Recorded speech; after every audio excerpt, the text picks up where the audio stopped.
बहुत समय पहले एक गांव में रामू नाम का एक गरीब किसान रहता था। वह अपने खेतों में कड़ी मेहनत करता था, लेकिन उसके पास इतना पैसा नहीं था कि वह अपने परिवार का पेट ठीक से भर सके। रामू की जिंदगी संघर्षों से भरी थी और उसका एक ही सपना था, एक दिन वह इतना धनी बन जाए कि उसके परिवार को कोई कमी न हो। रामू सुबह सूरज निकलने से पहले ही खेतों में काम करने निकल जाता था। उसका छोटा सा खेत था, लेकिन उसमें उगाई फसल इतनी नहीं होती थी कि वह पर्याप्त पैसा कमा सके। फिर भी रामू ने कभी हार नहीं मानी। उसकी पत्नी सुमन और उसका एक बेटा मोहन भी उसकी मदद करते थे, लेकिन उनका जीवन अत्यंत कठिन था। गांव के बाकी लोग अक्सर उसकी मेहनत की प्रशंसा करते थे, लेकिन कुछ लोग उसका मजाक भी उड़ाते थे। गांव के धनी लोग उसकी हालत देखकर उसे ताने मारते थे कि इतनी मेहनत के बावजूद उसकी जिंदगी में कोई बदलाव नहीं आ रहा। एक दिन रामू अपने खेत में काम कर रहा था। वह थककर एक पेड़ के नीचे आराम करने बैठा। जैसे ही वह आंखें बंद करने लगा, उसे पेड़ के नीचे जमीन में कुछ चमकता हुआ दिखाई दिया। पहले तो उसने सोचा कि शायद ये कोई मामूली चीज है, लेकिन उत्सुकता से उसने उसे खोदना शुरू कर दिया। कुछ देर बाद उसने एक पुरानी और भारी पतीली निकाली। पतीली दिखने में साधारण लग रही थी, लेकिन उसमें कुछ खास बात थी। रामू ने उसे उठाकर देखा, लेकिन उसे समझ नहीं आया कि यह किस काम की हो सकती है। फिर भी वह उसे अपने घर ले आया। शाम को जब रामू और उसका परिवार पतीली को साफ कर रहे थे, अचानक उसमें से एक तेज रोशनी निकली और पतीली बोल पड़ी, मैं एक जादुई पतीली हूँ। जो कुछ भी तुम मेरे अंदर रखोगे वह कई गुना बढ़ जाएगा। लेकिन ध्यान रखना, लालच मत करना, केवल उतना ही मांगना जितनी जरूरत हो। रामू, सुमन और मोहन ये देखकर चौंक गए। उन्होंने पहले कभी ऐसा कुछ नहीं देखा था। रामू को यकीन नहीं हो रहा था कि उसके पास अब एक ऐसी पतीली है जो उसकी गरीबी मिटा सकती है। रामू ने सबसे पहले पतीली की क्षमता को परखने के लिए उसमें एक चावल का दाना डाला।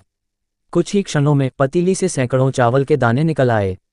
रामू और उसका परिवार खुशी से झूम उठे। अब उनके पास खाने के लिए पर्याप्त भोजन था। धीरे धीरे रामू ने पतीली में अन्य वस्तुएं जैसे गेहूं, दाल और सब्जियां डाली और हर बार उसे कई गुना अधिक मात्रा में मिला। कुछ ही दिनों में रामू की स्थिति बदलने लगी। अब उसके पास न सिर्फ खाने के लिए पर्याप्त अनाज था, बल्कि उसे बेचने के लिए भी बहुत कुछ मिल गया। वह बाजार जाकर अनाज बेचने लगा और धीरे धीरे उसके पास काफी पैसे इकट्ठा हो गए।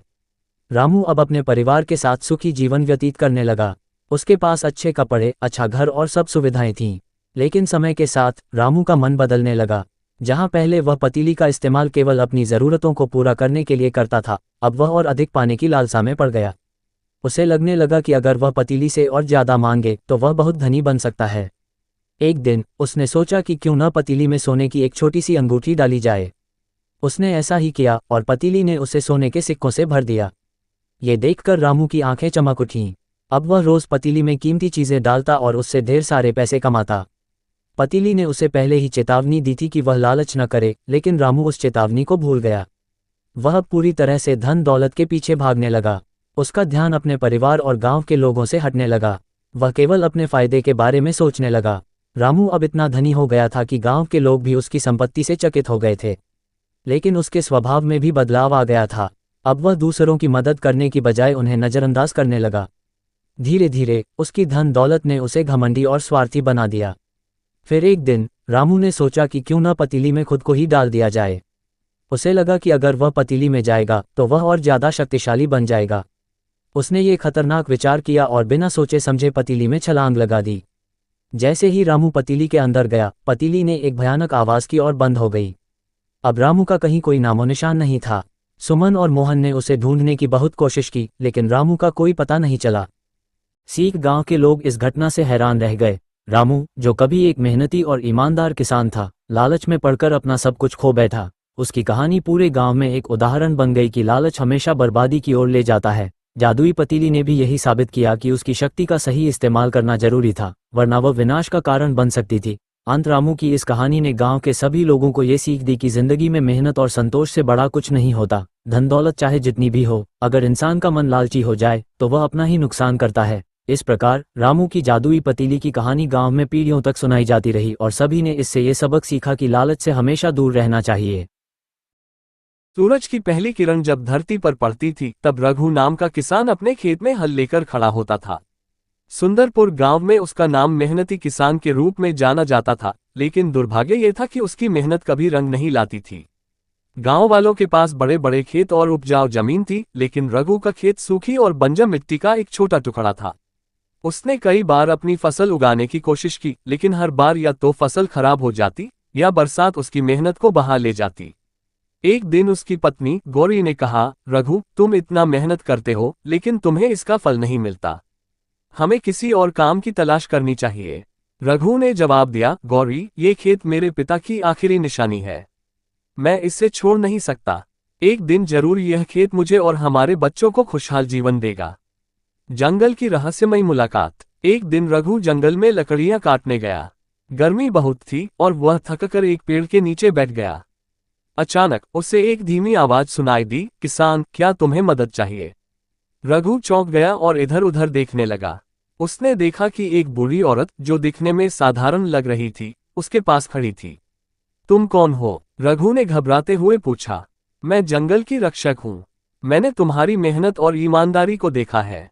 तुम हर दिन खेत में पसीना बहाते हो, लेकिन तुम्हारी किस्मत ने तुम्हारा साथ नहीं दिया। मैं तुम्हारी मदद करना चाहती हूँ। रघु को भरोसा नहीं हुआ। उसने झिझकते हुए पूछा, आप मेरी कैसे मदद कर सकती हैं? बूढ़ी औरत ने अपने झोले से एक चमचमाता बीज निकाला और कहा, यह जादुई लौकी का बीज है। इसे अपने खेत में बो दो। ये तुम्हारे जीवन को बदल देगा। लेकिन याद रखना, इसका उपयोग केवल भलाई के लिए करना। यदि तुम इसका दुरुपयोग करोगे तो इसके परिणाम भयानक होंगे। रघु ने बूढ़ी औरत का धन्यवाद किया और घर लौट आया। जादुई पौधे का उगना। रघु ने बूढ़ी औरत के दिए हुए बीज को अपने खेत के सबसे अच्छे हिस्से में बो दिया। उसने इसे रोज पानी दिया और उसकी देखभाल की। कुछ ही दिनों में वह बीज अंकुरित हुआ और एक बड़ा पौधा बन गया। कुछ हफ्तों में पौधे पर एक विशाल लौकी उग आए। ये साधारण लौकी नहीं थी, बल्कि इसकी चमक इतनी तेज थी कि ये दूर से दिखाई देती थी। रघु ने इसे तोड़ने का फैसला किया। जब उसने लौकी को घर लाकर खोला तो वह हैरान रह गया। लौकी के अंदर सोने के सिक्के भरे हुए थे। उसकी आंखें खुशी से चमक उठीं। उसने भगवान को धन्यवाद दिया और सिक्कों को इकट्ठा कर लिया। रघु की जिंदगी का बदलना। अब रघु की जिंदगी बदलने लगी। उसने अपने खेत को सुधारने के लिए अच्छे बीज खरीदे और खेती के लिए नए उपकरण बनाए। उसने अपनी झोपड़ी को एक सुंदर घर में बदल दिया। गांव वाले उसकी सफलता देखकर हैरान थे। वे एक दूसरे से पूछने लगे, रघु, जो हमेशा गरीब था, अचानक इतना अमीर कैसे हो गया? रघु ने किसी को जादुई लौकी के बारे में नहीं बताया। उसने सोचा कि यदि लोग ये बात जान गए तो वे इसका दुरुपयोग कर सकते हैं। लालच का जाल। गांव का जमींदार भानु रघु की सफलता से जलने लगा। वह सोचने लगा, रघु जैसे गरीब आदमी ने इतना पैसा कैसे कमाया? इसके पास जरूर कोई राज है। एक रात भानु चुपचाप रघु के खेत में घुस गया और उसने जादुई पौधे का बीज चुरा लिया। उसने इसे अपने खेत में लगाया और उसकी देखभाल करने लगा। कुछ दिनों बाद पौधे पर लौकी उगी। भानु ने खुशी खुशी उसे तोड़ा और उसे खोलने के लिए बैठा। लेकिन जैसे ही उसने लौकी खोली, उसमें से जहरीले सांप निकल आए। सांपों ने भानु के पूरे खेत को तबाह कर दिया। भानु को समझ में आया कि जादुई लौकी का दुरुपयोग नहीं किया जा सकता। रघु का त्याग और सीख। रघु ने अपनी जादुई लौकी का उपयोग गांव वालों की भलाई के लिए करना शुरू कर दिया।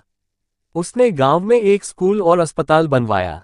उसने गरीब किसानों को अच्छे बीज और उपकरण दिए ताकि वे अपनी फसल सुधार सकें। एक रात बूढ़ी औरत फिर से रघु के सपने में आई और कहा, तुमने मेरी दी हुई शक्ति का सही उपयोग किया। मैं तुमसे खुश हूं। अब तुम्हें कभी किसी चीज की कमी नहीं होगी। रघु ने यह समझ लिया कि सच्ची खुशी दूसरों की मदद करने में है। उसने अपने जीवन को दूसरों की भलाई के लिए समर्पित कर दिया। निष्कर्ष। ये कहानी हमें सिखाती है कि मेहनत और ईमानदारी का फल हमेशा मिलता है। ये भी समझाती है कि किसी शक्ति का उपयोग सही इरादों से किया जाना चाहिए। लालच और बुराई हमेशा विनाश का कारण बनती है। रघु का जीवन इस बात का प्रमाण है कि सच्चाई और परोपकार से बड़ा कोई धन नहीं। लड़की डांस कर रही होती तो तुम उसके लिए भर भर के लाइक सब्सक्राइब करते हैं। क्या आज मेरे प्रभु श्री राम के लिए नहीं करोगे? और साथ ही कमेंट में श्री राम लिख देना। आगे आपका समय अच्छा बनी रहेगा।